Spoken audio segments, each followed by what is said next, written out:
Hi, this is Chris from Total Parts Plus, and today we have a 2021 Toyota Hilux SR extra cab chassis ute, stock reference number 5544.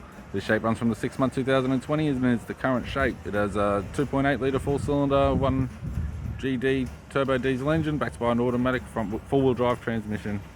1GD 2.8 litre 4-cylinder turbo diesel engine. We have the left-hand headlight, left guard appears to have no damage, left power door mirror, manual indicator type.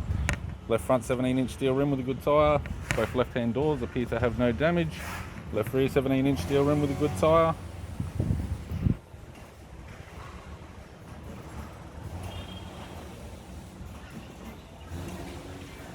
Right power door mirror, manual indicator type, factory snorkel with all fittings, and a right front 17-inch steel rim with a good tyre. We have the driver's side door trim, power window master switch. This vehicle's fitted with black cloth interior, automatic type console, automatic gear shifter, heater controls, touchscreen media player, interior mirror, courtesy lamp, sunglass holder type, left hand sun visor, right hand sun visor, instrument cluster, and a tidy 3-spoke vinyl steering wheel with cruise audio and phone buttons.